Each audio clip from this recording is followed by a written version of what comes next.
From coins commemorating Silicon Valley legends to classic steam locomotives. This is your weekly numismatic news roundup. On May the 12th, the United States Mint puts the California American Innovation Dollar on sale, and for the first time in the program, the design is built around a single Silicon Valley figure, a young Steve Jobs. He is shown sitting in front of a stretch of Northern California, oak-covered rolling hills with the inscription, "Make Something Wonderful." The obverse keeps the Statue of Liberty design, but the Privy Mark gets the 2026 treatment, a Liberty Bell with 250 for the semi-quincentennial. Bags of 100 from Philadelphia and Denver are being sold for $154.50 and 25 coin rolls at $61. While California puts a modern innovator on a circulating dollar, the United Kingdom is reaching back to the golden age of rail.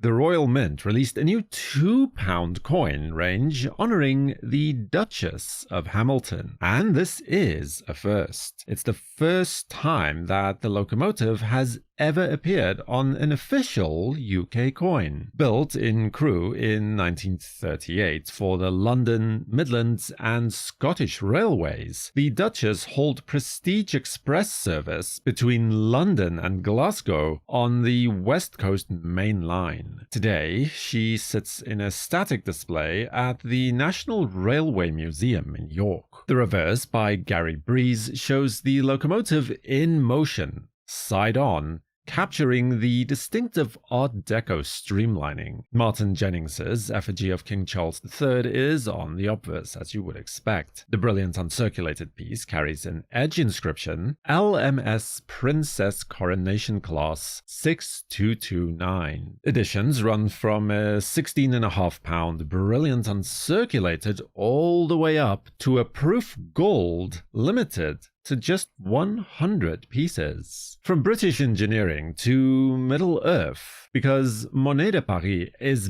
back again with more Lord of the Rings coins.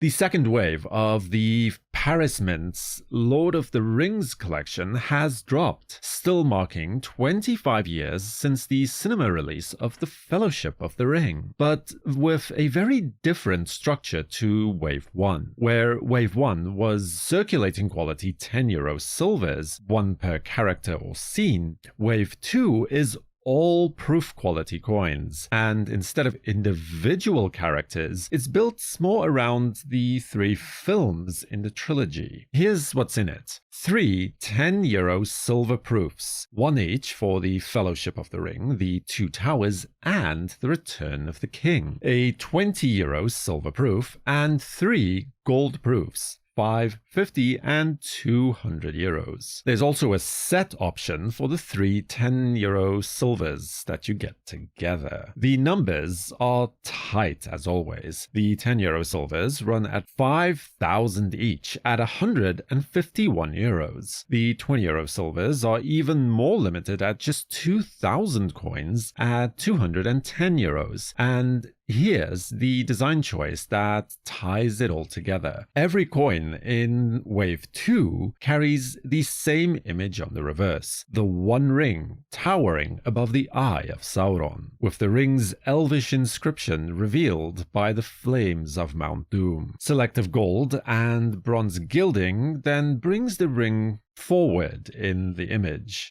with key moments from each film depicted on the obverse. Now, from the Shire, we head to the Australian goldfields.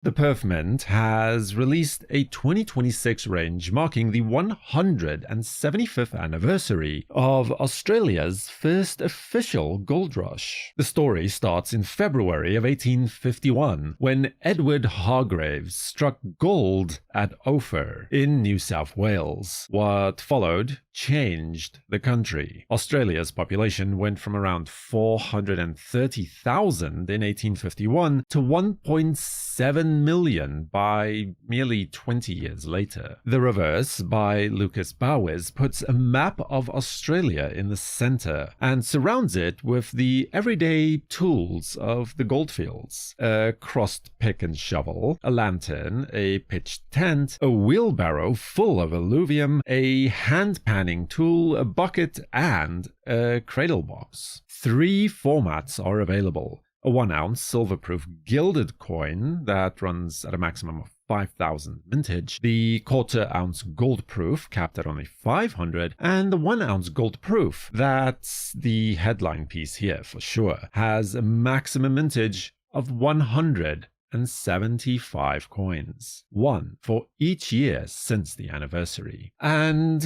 speaking of monumental, the Mint of Poland has been busy too. Mennica Polska has unveiled the Shield of Achilles, a 3,000 CFA franc issued under the authority of Cameroon that's about as far from a circulating coin as it gets. It's 4 ounces of fine silver, with a gold cladding over top, 90 millimeters across, convex just like an actual shield, and struck in ultra-high relief, with applied patination on places. Mintage of only 500 pieces. The design interprets Book 18 of Homer's Iliad, the passage where the god Hephaestus forges new armor for Achilles, after Patroclus is killed in his old set. Homer describes the shield as a complete vision of the world, the cosmos, scenes from peace and war, labor, the harvest, the vineyards, all encircled by the stream of Oceanus. From Greek myths to American history, as Spain is back with more semi-quincentennial issues. Spain's Real Casa de la Moneda has released the second collection in its series for the 250th anniversary of the Declaration of Independence of the United States. It now lists 12 products, including several €10 silver coins, a €50 silver, and a €200 gold, plus complete sets, which are also available. If the first collection introduced the cast, Carlos III, George Washington, the flowing head dollar paired with the pillar dollar, then the second leans further into Spain's strategic and military contributions to the American cause. That includes Bernardo de Galvez's southern campaign against British forces along the Gulf Coast, and Spain's first envoy to the United States, who marched in Washington's inaugural parade. It's a side of the Revolutionary War story that doesn't really always get told. Coinworld reported on May the 5th that collector Peter Dixon believes that he identified the first known 1909 S/S Indian head cent, a bronze cent showing a repunched S mint mark at the 6 o'clock position on the reverse. Now, here's why this is unusual. The 1909 S Indian head cent has the lowest mintage in the entire Indian head series, just 309,000 pieces. The actual key date, the 1877, has roughly 800,000, so the 1909 S has been picked over by collectors for more than a century, and yet the repunched mint mark variety isn't listed in any reference. If this is true, then this truly would be a discovery coin. Dixon took photos to dealers and collectors at the recent Whitman Baltimore Coin Expo, and opinions are split. The coin appears to show a genuine repunched mint mark. However, series expert Rick Snow, who actually attended the show, says that he was not approached and disputes the find. After 117 years, could more examples well be hiding in plain sight? That discovery has consequences beyond the, discovery itself, because the grading and registry world is paying attention.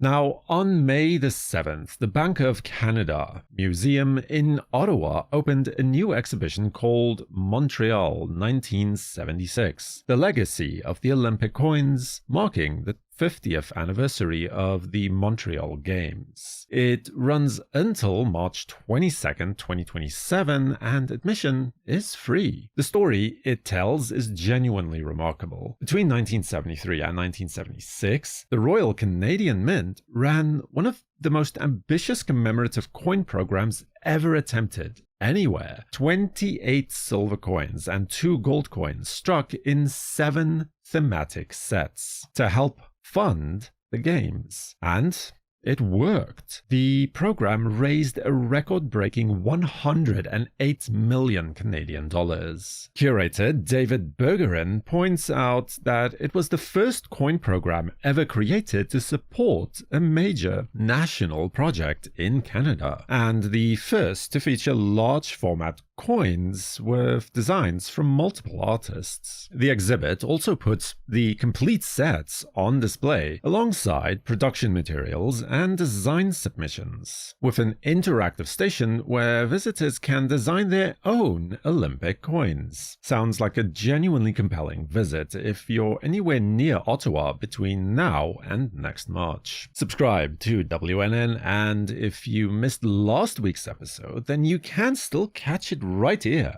next. For the World Numismatic News, I am Numisman saying thank you for watching, keep collecting, and have a fantastic day.